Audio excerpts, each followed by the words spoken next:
Hello viewers, আমি প্রিয়াঙ্কা। তোমরা দেখছো প্রিয়াঙ্কা সরকার ভ্লগস। অন্য দিনের মতন আজও একটি সুন্দর রেসিপি নিয়ে চলে এসেছি। আমার হাতে আছে পটল।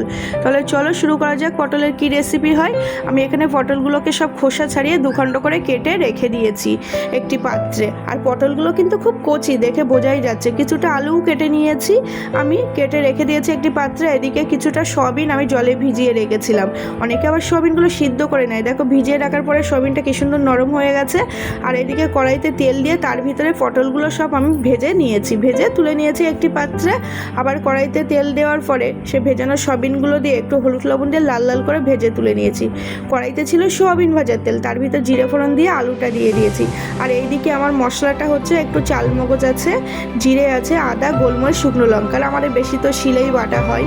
ঠিক আলুটা লাল লাল করে ভেজে নেওয়ার পরে আমি সেই বাটা মশলাটা দিয়ে একটু কষিয়ে নেব। আর এদিকে একটু দিয়ে দিলাম হলুদ, লবণ, আখের গুড়। আমরা আখের গুড়টা ইউজ করি, সেই জন্য আখের গুড় দিয়েছি। তোমরা চিনি দেবে। দিয়ে একটু নেড়ে চেড়ে তার ভিতরে জল দিয়ে দিলাম।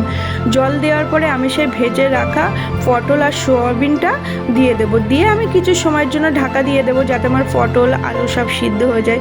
বন্ধুরা, এই নিরামিষ দিনে এই পটল সোয়াবিনের তরকারি খেতে কিন্তু খুব সুন্দর লাগে।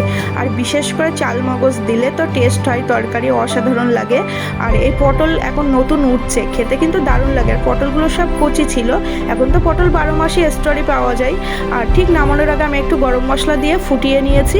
দেখতে কিন্তু খুব সুন্দর লাগছে। আমার রেডি হয়ে গেছে নিরামিষ পটল সোয়াবিনের তরকারি। আমি নামিয়েও নিয়েছি।